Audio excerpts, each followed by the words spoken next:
Did y'all see the story where the lady said that God took her to hell, that she seen the gates of hell, that she seen the outline of God, that she seen Biggie in hell? Like, did you see that story? If you ain't seen this story, the story is so powerful and so real. You need to stop watching me and go watch her story. It's currently 2:54 in the morning, 2:54 a.m. And I was just watching this video of this lady. It says she went to hell multiple times and God gave her a chilling word, part 1. I watched all of her story, and after watching her story, I felt like God was talking to me through her story, and God has always been pushing me to tell my story over and over, but I feel like this is the loudest that God has really talked to me. I already know what the story is about to come with. Opening up and telling a testimony and sharing the word of God, I know it comes with a lot of the enemy trying to get you. I know it comes with a lot, but I don't care because I'm built for this.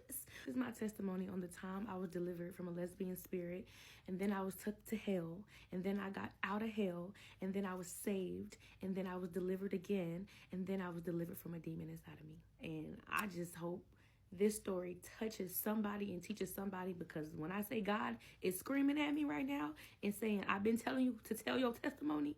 I've been telling you to tell the people and tell the world. I gave you the platform for a reason, and I haven't. I feel like this is the loudest he like. I'm not telling you no more, kid. So, all right. Here we go. So when I was younger, I spent a lot of time with my siblings. My mom was always working. Now, I said that to say that a quick little story is that when I was younger, I was exposed to a lot of things because when my mama was at work, I was with my sister a lot, and my sister definitely exposed me to a lot of things that I wasn't supposed to be exposed to at a younger age. I was 8 years old, and I was being exposed to things I was not supposed to be exposed to. I'm saying that repeatedly.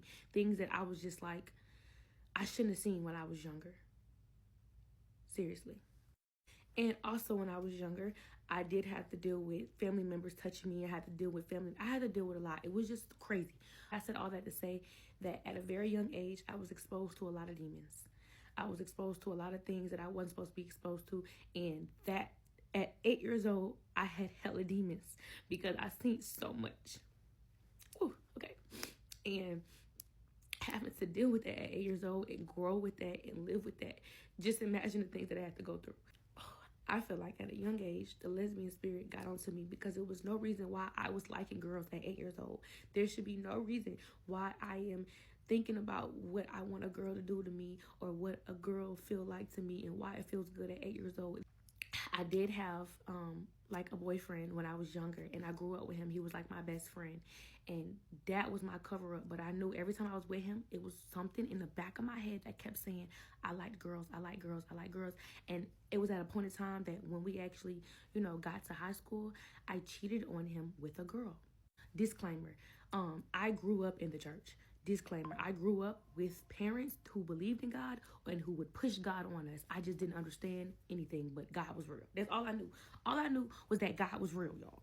Okay, I was with this one guy for all of my high school career, and I was sneaking around liking girls. Facts. Until I got to college and nobody couldn't tell me nothing. Once I got to college, once I turned 18, I felt like, oh, I was grown. Can't nobody tell me anything. Like, I'm publicly in a relationship with a girl. My mama, at this point, mama, you either love me or you don't. It was at a point in time with me and my mama and my parents, and we were just beefing because everybody was like, Kia, that's not what you're supposed to be doing. And I was just like, well, it feel good to me. And it never made sense because I always felt like liking girls was like something that made me happy. They was like best friends to me. I didn't even really care for guys. Like 2020 was when I was delivered from the lesbian spirit. Okay, so in the year 2020, I'm in college, and the rest of my siblings are out doing their own thing. They living their own lives. So while I'm in college, my brother starts going through something very, very serious. He was doing a lot of, and like he was doing it so much. Let me tell you something about my brother. He is very gifted. He is very spiritual, and God got his hands on him. So when he do open up these portals, I'm learning that these drugs and stuff, these drugs that we take in, the weed that we smoke, all that stuff, those are portals, okay? Those are like easy freaking access.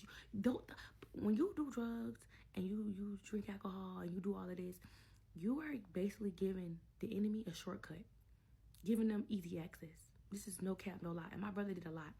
So particularly during this time in 2020, me and my brother are super close. So around this time, like me and my brother would talk every single day. Now, it was something that my brother was going through where my brother started to act very, very different, and he started to lose a lot of weight. And I'm just gonna go ahead. It's not his story. I'm gonna let him tell his story another time. But basically, he ended up being possessed with a whole bunch of demons. Believe it or not, I don't care what you believe. And I know it was real because I know my brother. You know something real when something happened to you. Can't nobody tell you something? Yeah, you can't tell me nothing. My brother was possessed with a whole bunch of demons. When I say a whole bunch, I mean a whole bunch. Like, I had to see it with my own eyes. I knew for a fact when I was talking to him on FaceTime one day and I'm laughing with him and joking with him, and then he started talking to me in third person. Then he started telling me, like, he started talking to me with authority. Like, who are you talking to? Like, it was like, bro, when I tell you my brother was going through it and he was literally like 60 pounds, that's his story to tell on that day. But that started making me think, like, yo, this is real. This is how I knew God was real, because I'm seeing it with my own flesh and blood. So I started to question, like, dang, like, if people say I'm gonna go to hell, or people are gonna say, like, God don't like what I'm doing because I'm liking girls, what if this is actually true? Like, I don't know. I'm not telling nobody else's story. I'm telling my story. So when I'm telling my story, I don't want nobody trying to put their story on me. That didn't happen to me. That's not how it is. That's your story. We all got a different story. God had really written that out hand by hand. It's gonna happen. It's gonna happen. All right.